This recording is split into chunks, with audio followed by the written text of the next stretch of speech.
Visakha ఉక్కుని Telugu Desam party హయాంలో అంటే 2019 ముందే ప్రైవేటీకరణం చేయాలని కేంద్ర ప్రభుత్వం నిర్ణయించుకుంది అని చెప్పి నిన్న తులసి చంద్ గారు చెప్పారు. అంటే వీళ్ళకి ఎక్కడి నుంచి డేటా వస్తుంది అంటే వైఎస్ఆర్సీపీ ఆఫీస్ నుంచి వీళ్ళకి డేటా వస్తుంది. నిజంగా 2019 ముందే కేంద్ర ప్రభుత్వం విశాఖ ఉక్కుని ప్రైవేటీకరణం చేయాలి అని అనుకుంటే అప్పుడున్న పరిస్థితుల్లో తెలుగుదేశం పార్టీకి చాలా లబ్ధి చేకూరేది. తెలుగుదేశం పార్టీ 2019 మళ్ళీ అధికారంలోకి వచ్చేది. అసలు ఆ రోజు బీజేపీ ఆ సాహసం చేయాలనే ఆలోచన కూడా బీజేపీకి రాలా. ఎందుకంటే ఆ సాహసం చేయటం ద్వారా కూటమిలో తెలుగుదేశం పార్టీకి లబ్ధి చేకూరేటువంటి అవకాశం ఎక్కువగా ఉంటుంది.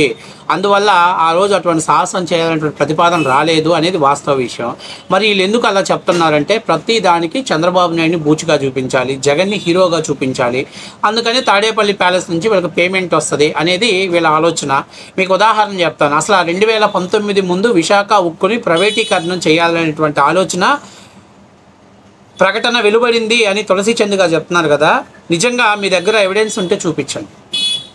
కేవలం బీజేపీ అనుకుంది అని చెప్పేసి వాళ్ళు చెప్తున్నారు. కానీ అనౌన్స్మెంట్ చేసింది 2020. అంటే ఎవరయ్యా? జగన్మోహన్ రెడ్డి ముఖ్యమంత్రిగా ఉన్నప్పుడు దాన్ని అనౌన్స్మెంట్ చేశారు. అప్పటి నుంచి ఇప్పటిదాకా ఉద్యమం నడుస్తుంది. విశాఖ ఉక్కు ఉద్యమం నడుస్తూనే ఉంది అక్కడ కార్మికులు. ముందు అసలు 2019 ముందు ఒకవేళ కేంద్ర ప్రభుత్వంగా దాన్ని ప్రైవేటీకరణ చేయాలనుకుంటే ఆ రోజు కూటమిలో నుంచి బయటకు వచ్చిన తెలుగుదేశం పార్టీ దాన్ని ప్రధాన హస్త్రంగా వాడుకునేది. ఉత్తరాంధ్ర రాష్ట్రాలలో విశాఖ ఉక్కు కోసం పెద్ద ఎత్తున ఉద్యమం చేసేది. ఎందుకంటే ఆ రోజు అమరావతికి నిధుల కోసము, పోలవరం నిధుల కోసం కేంద్ర ప్రభుత్వం మీద ఫైట్ చేసి వాళ్ళు కూటమిలో నుంచి బయటకు వచ్చారు. అలాంటి టైంలో అసలు బీజేపీ విశాఖ ఉక్కుని ప్రైవేటీకరణం చేస్తానని ప్రకటన చేస్తే చంద్రబాబు నాయుడు దాన్ని ప్రధాన అస్త్రంగా మార్చుకొని తెలుగు వాళ్ళు కనీసం విశాఖ ఉక్కుని కాపాడుకోవాల్సిన బాధ్యత మన మీద ఉంది అనేటు ఉద్యమం చేసేవాడు. చంద్రబాబు నాయుడు గారు ఈ విశాఖ ఉక్కుని ప్రైవేటీకరణ అనే అంశాన్ని 2019లో రాష్ట్ర వ్యాప్తంగా ఉద్యమం చేసి దాని ద్వారా చంద్రబాబు నాయుడు రాజకీయ లబ్ధి పొందేవాడు.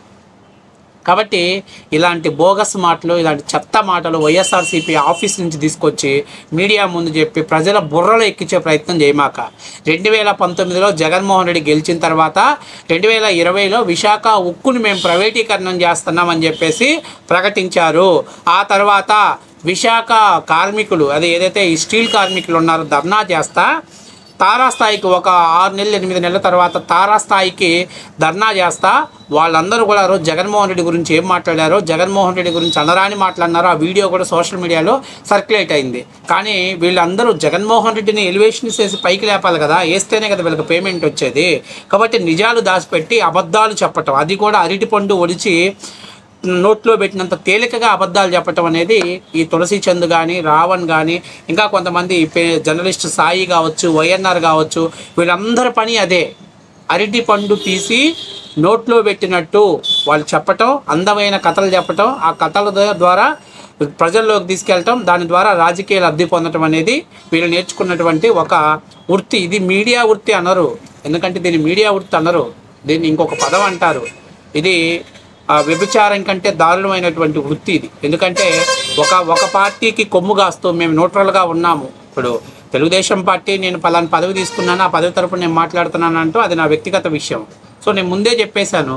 అలాగే వైసీపీ వాళ్ళు మేము వైసీపీలో పలానా పదవి ఉంది, పలానా వ్యక్తులు మేమని చెప్పి వాళ్ళు వీడియో చేయటం అది వేరే విషయం. కానీ మేము న్యూట్రల్గా ఉన్నాం, మేము ప్రజల సమస్యల మీద పోరాడతాం, ప్రజల సమస్యలను ఎక్కువ పెడతామని చెప్పి ఇలాంటి తప్పుడు ప్రచారాలు చేసే వాళ్ళ గురించి మాత్రమే నేను మాట్లాడుతున్నాను. కాబట్టి వాస్తవాలు చెప్పాలి. కాబట్టి 2019 ముందు 18లోనైనా 17లోనైనా నిజంగా కానీ బీజేపీ విశాఖ ఉక్కును ప్రైవేటీకరణం చేస్తానంటే చంద్రబాబు నాయుడు దీని మీద పెద్ద ఎత్తున దీక్షలు చేసేవాడు. ఢిల్లీలోకి వెళ్ళి ధర్నా చేయాల్సిన పనే ఉంది. మాకు ప్రత్యేక హోదా ఇవ్వండి అని ధర్నా చేయాల్సిన అవసరం లేదు. విశాఖ ఉక్కు కోసం రాష్ట్ర వ్యాప్తంగా ఉద్యమాలు చేసినట్లయితే దాని ద్వారా చంద్రబాబుకు రాజకీయ లబ్ధి చేకూరుద్ది కదా. ఆ మాత్రం ఆలోచన లేకుండా ప్రజలు ఇది ప్రశ్నించాలన్న ఆలోచన దిమాక్ లేకుండా ఎలా ప్రశ్నిస్తున్నారండి తులసి చంద్ గారు? ఏదో మేము మాట్లాడేస్తున్నాం, ఆ జనాల్లోకి వెళ్ళిపోతుంది, జనాలు దాన్ని తిరిగి క్వశ్చన్ చేయరు అని ఈ చిన్న లాజిక్ కూడా మీకు అర్థం కాలేదు మీకు. కాబట్టి 2021, 22, 24లో జగన్మోహన్ రెడ్డి విశాఖని రాజధాని చేస్తానన్నా విశాఖ ఉత్తరాంధ్ర ప్రజలు చీకొట్టారు. ఎందుకంటే ఈ జగన్మోహన్ రెడ్డి మళ్ళీ వస్తే ఈ విశాఖ ఉక్కు మీద పోరాడలేడు. తనకున్నటువంటి కేసుల ఎఫెక్ట్ కావచ్చు, తనకున్నటువంటి బెయిల్కు ఉన్నటువంటి పరిస్థితుల్లో కావచ్చు, తనకున్నటువంటి ఆర్థిక నేరాల పరిస్థితుల్లో కాబట్టి జగన్మోహన్ రెడ్డి ఈ ఉద్యమం మీద పోరాడలేడు. కాబట్టి విశాఖ ఉక్కుని మనం కాపాడుకోవాలంటే ఖచ్చితంగా ఇప్పుడు కూటమి ప్రభుత్వం అధికారంలోకి రావాలని పొత్తులో ఉన్నా కూడా తెలుగుదేశం పార్టీకి పట్టం కట్టారు ప్రజలు. ఈ లాజిక్ మీరు మర్చిపోయారు. ఎందుకంటే జగన్మోహన్ రెడ్డి గారు విశాఖ భూముల్ని కొట్టేయాలని పోస్కోతో ఒప్పందం చేసి విశాఖ ఉక్కుని ప్రైవేటీకరణం చేస్తామన్నప్పుడు అక్కడ ఉన్నటువంటి కార్మికులే కాదు విశాఖ ప్రజలు కూడా దీన్ని వ్యతిరేకించారు. సరే, ఈరోజు కూటమి ప్రభుత్వం వచ్చిన తర్వాత విశాఖ ఉక్కుని కాపాడటం కోసం సాక్షాత్తు ఆ శాఖ మంత్రి గారు కుమారస్వామి గారు బయటకే వచ్చి చెప్పారు, విశాఖ ఉక్కుని మేము ప్రైవేటీకరణం చేయట్లేదు, విశాఖ ఉక్కుని మేము దాన్ని పునరుత్పాదన చేయడం కోసం ఆర్థిక సహాయాన్ని అందిస్తున్నామని, దాదాపుగా 15,000 కోట్ల రూపాయలు దానికి ఆర్థిక సహాయాన్ని అందిస్తామని చెప్పారు. అంతేకాకుండా రాష్ట్ర ప్రభుత్వం ఏదైతే విశాఖ ఉక్కు తయారీకి కావాల్సినటువంటి ప్రధాన నీళ్ళ ఛార్జెస్ని, కరెంట్ ఛార్జెస్ని కూడా తగ్గించడంతో పాటు మొత్తం కలిపి 2,400 కోట్ల అంటే 2,400 కోట్ల రూపాయలు ఉద్యాపన ప్యాకేజీ కింద వాళ్ళకి ప్రకటించడం జరిగింది. నేను చంద్రబాబు నాయుడు గారు ఏం చెప్పారు, మీరు దీక్షలు చేయొద్దు, మీరు కష్టపడి పనిచేయండి, కంపెనీని మళ్ళీ లాభాల బాటలోకి తీసుకురండి, మీరు లాభాల బాటలోకి తీసుకురావడం ద్వారా కంపెనీలో బోనస్లు అనేవి మీకు పెరుగుతాయి, ఎంప్లాయీస్ని పనిచేయండి, విశాఖ ఉక్కును మేము ప్రైవేటీకరణం చెయ్యం అని రాష్ట్ర ముఖ్యమంత్రి గారు చెప్పారు. అట్లాగే పరిశ్రమల శాఖ మంత్రి చెప్పాడు. అట్లాగే కేంద్ర పరిశ్రమల శాఖ ఉక్కు శాఖ మంత్రి గారు చెప్పారు. అయినా ఇప్పుడు అంతా అయిపోయిన తర్వాత ఈ క్రెడిట్ మా జగన్మోహన్ రెడ్డి ఖాతాలో కొట్టేయాలని చెప్పి మొన్నటిదాకా ఈ పేటీఎం కూలీస్ అంతా ఒక మాట చెప్పారు. విశాఖ ఉక్కుని అసెంబ్లీలో బిల్లు చేసి కేంద్రానికి పంపించి విశాఖ ఉక్కును అడ్డుకున్నాడు జగన్మోహన్ రెడ్డి అని చెప్పాడు. మీకు ఒక చిన్న మాట చెప్తా. 2014 ముందు రాష్ట్ర వైబర్కేషన్ జరగకముందు ఆంధ్రప్రదేశ్లో ఈ తెలంగాణ విభజన బిల్లు వ్యతిరేకంగా ఆంధ్రప్రదేశ్ ప్రభుత్వం శాసనసభలో ఆమోదించి కేంద్రానికి పంపిస్తే కేంద్రం తీసుకెళ్లి చెత్తబుట్టలో పడేసి రాష్ట్ర విభజన చేసింది. అప్పుడు కిరణ్ కుమార్ రెడ్డి గారు కానీ ఎవరైనా అడ్డుకున్నారా? ఎవరి వల్ల అయిందా? రాష్ట్ర ముఖ్యమంత్రి వల్ల అయిందా? కేంద్రంలో ఇదే బిల్లు పాస్ చేసి అక్కడ పంపించారు. ఏం చేశారు? చెత్తబుట్టలో వేశారు. కాబట్టి ఈ పనికిరాని మాటలు, ఈ తప్పుడు మాటలు ప్రజల్లోకి తీసుకురావద్దు.